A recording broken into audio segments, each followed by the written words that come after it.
Best Advocacy Film won Beneficio.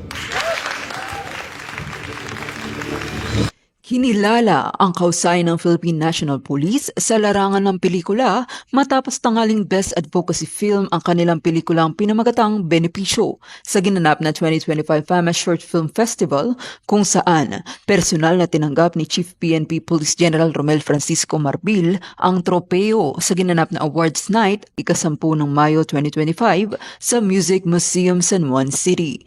Kasama rin niya sa pagtanggap ng parangal sina Police Major General Roderick Agustus Alba, Director ng Police Community Relations at Police Brigadier General Marvin Joe Saro, Director ng Police Community Affairs and Development Group.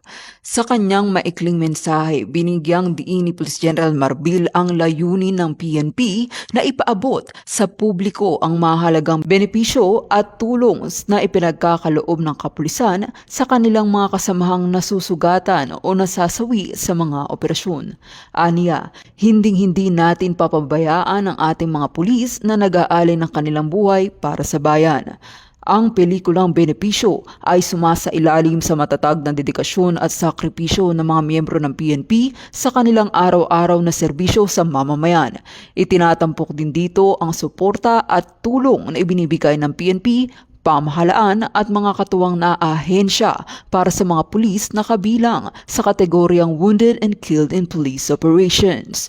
Ang pelikula ay isinakatuparan sa ilalim ng inisyatibo ni Police General Marbil bilang bahagi ng kanyang advokasya na palakasin ang moral at welfare ng mga pulis at kanilang pamilya.